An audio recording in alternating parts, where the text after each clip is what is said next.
দুর্নীতিগ্রস্ত এই সরকার নিজে কিভাবে আরেকজনকে আইন বানাবে, সে কিভাবে আর্থিক শৃঙ্খলা ফেরত আনাবে, সে কিভাবে ব্যাংক লুট, শেয়ার বাজারের লুটটা থামাবে।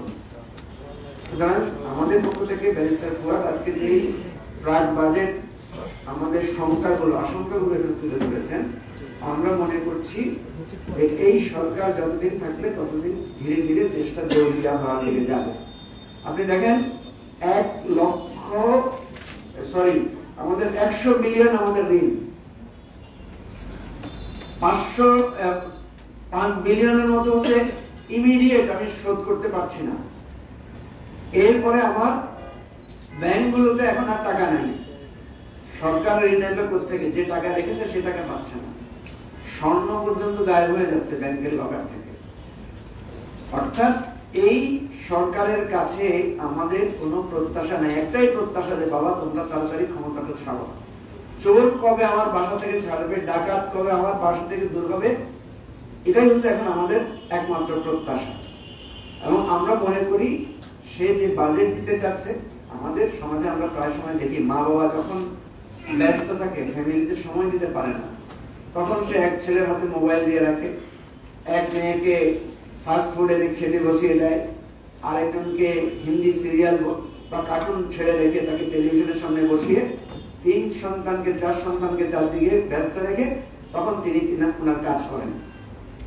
আজকে সরকার যেহেতু সে অবৈধ, যেহেতু সে এই রাষ্ট্রের কল্যাণে তার কোনো বৈধতা নাই, ফলে সে কিছু কিছু বেনজির, কিছু কিছু আজিজ, কিছু কিছু আপনার ওই যে আব্দুল হাই বাচ্চু টাইপের এই ধরনের মাফিয়াদেরকে সে বিভিন্ন দিকে লাগিয়ে দিয়েছে।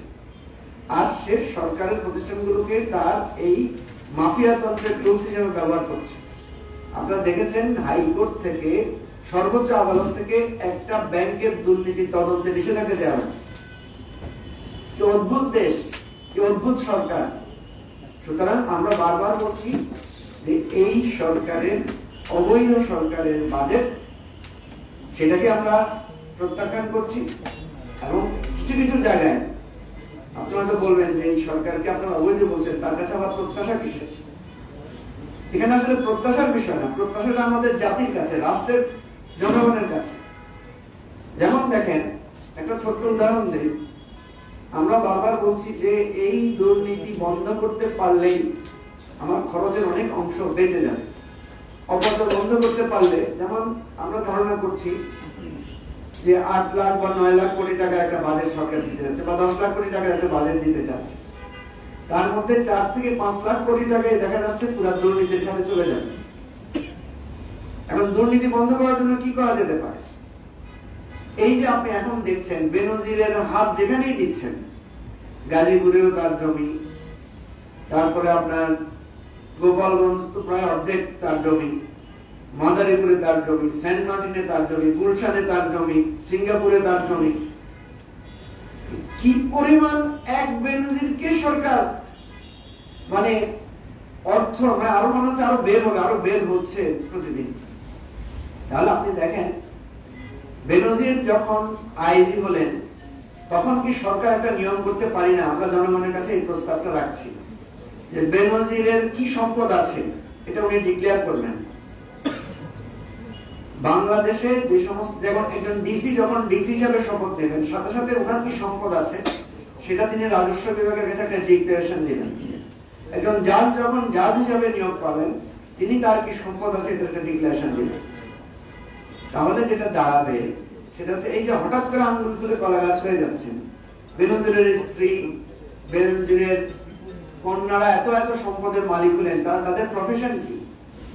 তাহলে বেনজির যখন আইজি হলেন, তখন যদি এই ডিক্লারেশনটা থাকতো যে তার স্ত্রী কি গৃহিণী, উনি মৎস্যজীবী না জেলে, এখন তো শুনতেছি ওনার স্ত্রী জেলে, এত পরিমাণ মৎস্য উৎপাদন করেছেন, এই মৎস্য উৎপাদনের টাকা দিয়ে জমি কিনে শেষ করতে পারছেন না। সুতরাং আমাদের একটা প্রস্তাব হচ্ছে দেশবাসীর কাছে যে আপনারা এটা নিয়ে দাবি তোলেন যে আমাদের কোন অর্থনৈতিক প্রশাসনিক দায়িত্বে থাকবেন, তাকে রাষ্ট্রীয়ভাবে তার সম্পদের একটা হিসাব দিতে হবে। যেমনি ভাবে আমাদের এখানে এমপিরা দিতে হয়, যেমনি ভাবে উপজেলা চেয়ারম্যান যারা প্রার্থী ছিলেন তারা প্রার্থী হওয়ার ক্ষেত্রে তাদের ডিক্লারেশন দিতে হয়। যদিও আমরা দেখেছি যে এত বাদ টাদ দিয়েও এক এক উপজেলা চেয়ারম্যানের দেখলাম শত হাজার গুণ বেশি সম্পদ বেড়েছে।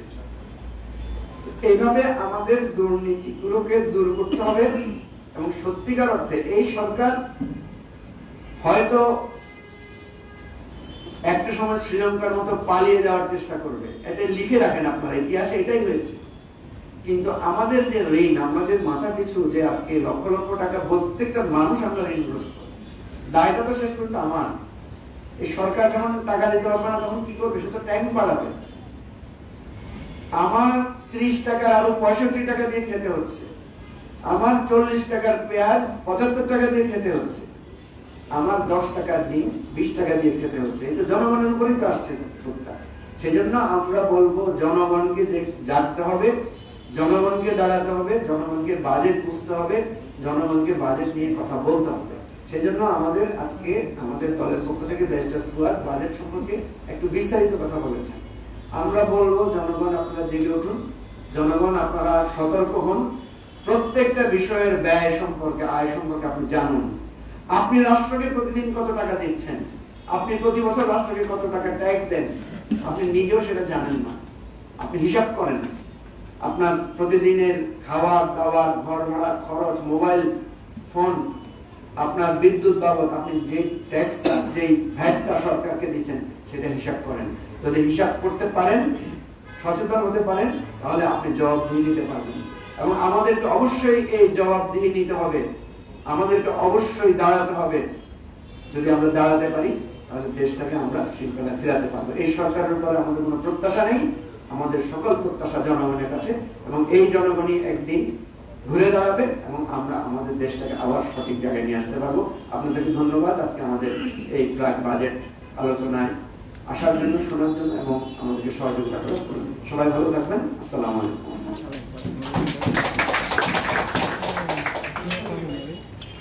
জি, বলেছিল যে এটা তলাবিহীন ঝুড়ি, এখন কি আপনার মনে হয় যে আবারও তলাবিহীন ঝুড়ি না হবে?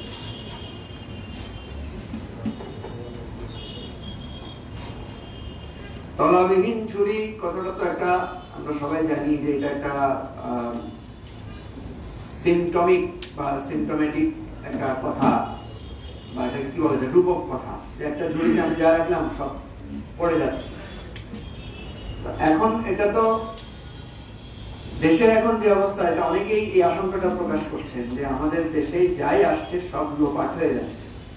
আপনি তো দেখেছেন যে করোনাকালীন সময়ে সারা পৃথিবীতে এমন অবস্থা হয়েছে, মানুষ মানুষের সম্পদ দান করে দিয়েছে।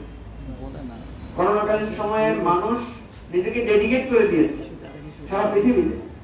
আর আমাদের দেশে আমরা দেখলাম করোনাকালীন সময়ে পুকুর চুরি হয়েছে। পর্দার দাম 500 টাকার পর্দার বিল করা হয়েছে 40,000 টাকা, 5 টাকার কলার দাম ধরা হয়েছে 450 টাকা, 200 টাকার বালিশের দাম ধরা হয়েছে 6,000 টাকা। তারপরে কি হয়েছে? টিকা, ভ্যাকসিন, রিপোর্ট জালিয়াতি করা হয়েছে। সেই জালিয়াতি আপনারা গণমাধ্যমের লোকেরাই আপনারা ধরেছেন। সুতরাং এটা তো, এটা কি বলবো, এটা তলাবিহীন ঝুড়ি না বলে এটা বলা যায় এটা কোনো ঝুড়ি টুড়ি না, এটা যায় ফেলে সবে আওয়ামী লীগের দৈত্য দানবের পকেটে ঢুকে যাচ্ছে। এই জন্য আমরা মনে করি যে এই ভয়াবহ